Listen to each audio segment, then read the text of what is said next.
Hi everyone, in today's video I'm going to be going over what the symptoms of schizophrenia are. Hi and welcome back to the Living Well with Schizophrenia channel. If you're new here, my name is Lauren and I make videos about what it's like to live with schizoaffective disorder or schizophrenia. And if you would like to see more videos like this one, make sure to subscribe to our channel. Also, if you would like to help support the creation of future videos like this one, please make sure to check out the link to our Patreon page. It's in the description below. We are doing some really awesome things with our Patreon right now, where we are providing access to all of our patrons to our private Discord server, where we offer peer support groups, peer support through text channels, and it's just a really great community that we're building over there. So if that's something that interests you, make sure to check out the link to our Patreon page. Thank you. All right, so what are the symptoms of schizophrenia? Basically, they can be divided into three different categories. The first one being positive symptoms, the second being negative symptoms, and the third being cognitive symptoms. Now, what I mean when I say positive and negative symptoms are not, good and bad symptoms, but more so positive symptoms are a behavior in addition that someone experiences as a result of schizophrenia. And negative symptoms are the removal of a behavior as a result of schizophrenia. All right, so I'm going to be talking about positive, negative, and cognitive symptoms in this video. I think before we get into positive symptoms, though, it's probably important to give a definition of what psychosis is. Psychosis is loss of contact with the external reality. And psychosis can be a part of other mental illnesses as well as schizophrenia. All right, so starting off with the positive symptoms. So the first one that I want to detail within this category are hallucinations. So hallucinations are essentially perceiving something that others do not. And these can be any of the different senses. So they could be auditory hallucinations, visual, olfactory, so sense of smell, tactile, sense of touch, or taste. So some examples of hallucinations that I personally experience are primarily auditory hallucinations. So I primarily hear voices or sometimes other sounds and that kind of thing. And these voices can either sound like they're coming from inside my head or they can come from an external source or sound like they're coming from an external source. But people experience hallucinations very, very differently. I have had tactile hallucinations, and when my symptoms were first starting to come about, I primarily had olfactory hallucinations. So I would smell these really terrible smells that I couldn't really identify and I couldn't locate where they were coming from. So you may notice when interacting with people who have schizophrenia or who are experiencing hallucinations that they may seem kind of distracted sometimes. And this is probably because they are listening to and responding to something else that you are not seeing or hearing, and they're responding to this own internal stimuli. Now, the second symptom that I want to go over within positive symptoms are delusions. And delusions are basically false beliefs or convictions that are not true. Now, these delusions may include persecutory, religious, or grandiose delusions or thoughts. Some examples of my delusions primarily fall under the more persecutory category, where I think that people are looking for me or are out to get me and take me essentially to the hospital is one of my major delusions. I have some delusions around the motives of doctors and psychiatrists who are treating me and have fallen into deep periods of mistrust of them and of the medical system. And this is largely stemming from a delusion that I experience. Some other people who are experiencing delusions may experience more religious or grandiose delusions where they think that they are a messiah come to save the world or, things like that. Another symptom within positive symptoms is paranoid thinking. And this is basically when someone perceives some sort of threat that isn't actually really a threat, probably.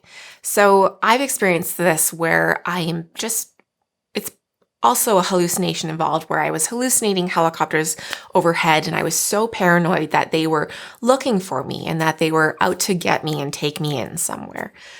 So this paranoia can be really, really intense and kind of all-consuming sometimes. And the last symptom that I want to go over within positive symptoms is racing thoughts. Now, this can be a really hard one to manage because it's very hard to orientate yourself within reality when your thoughts are just racing in your head. All right, so that was the positive symptoms. Now I want to get into the negative symptoms. And again, that is not, bad symptoms, although sometimes some of them kind of are, but it's more the removal of a behavior as a result of schizophrenia. So the first one that I want to talk about is low motivation. So this can be really hard to deal with just in terms of keeping up with everyday life and in terms of being motivated to accomplish things that you would like to accomplish. And this is something that I definitely struggle struggle with throughout periods of my illness where I have very, very low motivation and it's hard to get myself going to do things. Another symptom is emotional flatness. And so if someone has restricted affect, this can kind of be observed by someone who's treating them or by someone who's observing the individual. And decreased emotional range is something that the person can kind of articulate themselves as to how much emotion they're able to feel. And emotional flatness is definitely something that I have experienced throughout different periods of my illness and just kind of generally throughout my illness. It's kind of characterized by more flat speech. I think that's how a lot of people in my life have recognized it within myself, where I just seem kind of, I can't think of a better word to describe it rather than just seeming really flat in terms of your affect and your mood and how you're presenting. It's kind of funny to look back on some of my earliest videos that we've posted on this channel where I definitely have a flatter affect. So I was going through a period where I was definitely experiencing emotional flatness. So if you want to see an example of it, go back to some of my earlier videos. Another symptom is decreased speech, or something that is also referred to as poverty of speech. Now, this is when a person is exhibiting little spontaneous speech and they're just kind of more quiet, or they may be answering in more monosyllabic responses, such as just yes or no. And I've definitely experienced this throughout periods of my illness as well, where it's very hard to articulate the thoughts that I want to convey to someone. And it's really just comes out as very quip answers that are really just monosyllabic. It can also sometimes be characterized as long pauses or gaps between sentences or thoughts or words even. Another symptom is loss of interest in life, or something that's also referred to as apathy. Now, this can come across as the person just kind of seeming indifferent or not being able to really engage in just basic life activities such as personal hygiene or that kind of thing. And this is definitely something that I've experienced throughout periods of my illness as well, where I can't quite understand why to engage in life. And I just have a general apathy towards everything, a loss of interest in things I used to take pleasure in, and just a sense of overall apathy. Another symptom that can kind of go hand in hand with this one is social withdrawal. And so this is when someone kind of stops engaging with other people in their life and with the world around them, and they just kind of recede inward. And I've definitely done this throughout periods of my illness again too, where I don't want to interact with other people. I don't want to socialize. I just really recede inward and you just withdraw from life and from social situations. Another symptom is general decreased sense of purpose. And this is when you kind of have a difficult time discussing or understanding the meaning and the importance or the value of engaging with other people and with life. So it's important to recognize that a lot of these symptoms, or, the conglomeration of these symptoms, really kind of look a lot like depression. And so this is why schizophrenia is oftentimes misdiagnosed for long periods of time, because these negative symptoms are looking like something else. And so this happened with me, where I was first diagnosed with depression for several years. I was misdiagnosed with depression because that was what I was primarily exhibiting, were the negative symptoms of schizophrenia. And then I was diagnosed with bipolar and then eventually schizoaffective disorder, which is a combination of schizophrenia and a major mood disorder. For me, it's bipolar. And another thing that I just want to touch on underneath these negative symptoms is the concept of anosognosia. Now, we've done a different video on this, which we can link to, but basically anosognosia is just a lack of insight into your illness or a lack of awareness that it even exists. And so this is when someone who is diagnosed with schizophrenia doesn't understand that they have schizophrenia or doesn't have insight into the fact that they do have an illness. And this can also stretch to include when someone is being effectively treated for schizophrenia and they're on medications and they're doing really well, and they then, kind of convince themselves that they don't have schizophrenia, that they are well and that they don't need medication. And I'm very much speaking from experience here. This has happened to me on several occasions where I have been in a period of wellness and stability. And so I stop being able to grasp the fact that I do have schizophrenia, and I convince myself that I don't. All right, so now I want to get into cognitive symptoms, which is one of the lesser discussed branches of symptoms of schizophrenia behind positive and negative symptoms. So cognitive symptoms refer to how well your brain learns, uses, and stores information. So like I said, people with schizophrenia may have trouble organizing their thoughts or making logical decisions, and it may feel like their brains are kind of jumping around from one unrelated topic to another. Sometimes they can experience something called thought withdrawal, where it's kind of like you feel like thoughts are being removed from your head. Or there can also be something called thought blocking, where the flow of someone's thoughts gets interrupted. All right, so the first symptom that I want to talk about under cognitive symptoms is disorganized thinking. And so this is basically when, like what I've been saying, where it's hard to form a cohesive thought or hard to organize your thoughts or that kind of thing. And this is definitely something that I experience. It may not seem like it in these videos, but just letting you know, there is editing that takes place because sometimes I just completely lose my train of thought and I can't figure out what it is I want to convey and I can't articulate it because my head is kind of all over the place. Another symptom within cognitive symptoms is slow thinking. And so this is when the process of thinking kind of gets really slowed down for the individual. And it's hard to keep up with conversations with other people because your own internal thought process has been slowed down to such an extent. So this happens for me. And what I typically do to kind of cope with this is I just get really quiet. And so, I'm not wanting people to know that I can't keep up with a conversation, but I can't. And so I just kind of get quiet.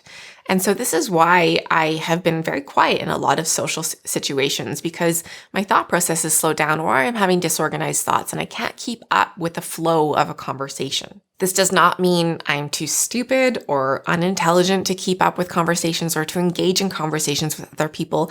It just means that my cognitive abilities are a little impaired at different times. Another cognitive symptom is poor executive functioning. And this is basically the ability to use information, to understand information, and to use it to make decisions. So kind of a basic example of this is, seeing a messy room and using that information that you're bringing in to make the decision that you need to clean it. This is a really, really hard thing for me and, probably a point of conflict with the people I live with because seemingly obvious things that I can understand. I can understand that my environment is messy, but there's just some sort of breakdown in the connection or the executive functioning needed to understand that you need to clean that room in order to ameliorate it. I know that sounds very hard to understand that, someone can't understand that connection. But for people who have cognitive symptoms of schizophrenia, these connections, these seemingly basic connections can be very hard to make. Another possible symptom is just difficulty understanding. So this can just be, cognitive impairment in terms of understanding information that is being given to you or understanding a situation or understanding cues that are being given to you. Another symptom is just kind of trouble focusing or trouble paying attention. This difficulty with concentration is very characteristic of people who are experiencing cognitive symptoms of schizophrenia. And another cognitive symptom is difficulty with working memory. So this is basically the ability to use information immediately after learning it. And this is something that someone with schizophrenia may struggle to a great deal with. An example of this might be not being able to keep track of different information at the same time. So for example, if someone gave a phone number as well as directions somewhere, it may be really hard to remember both things at the same time. I know for myself, this is something that I really, really struggled with in school, where I was learning information and taking in information, and I knew that I understood that information, but for some reason, I just couldn't regurgitate it after, or I couldn't, commit it to memory as well as I thought I should be able to. And so this was obviously hard. It made things hard in university and in school. And then another one that can fall under cognitive symptoms is something that I've already discussed under the negative symptoms, and that is anosognosia. So again, this is just a lack of insight into your illness and can be described as a cognitive symptom as well. And the last cognitive symptom that I want to go over is difficulty expressing thoughts. And so this is definitely something that I know I struggle with, and I think a lot of people with schizophrenia struggle with at times, where it's hard to formulate a thought with all these other cognitive symptoms that I've been detailing, but then to actually articulate it and verbalize what you're wanting to do is another challenge. So all of these different cognitive symptoms can make it very hard to communicate effectively with other people.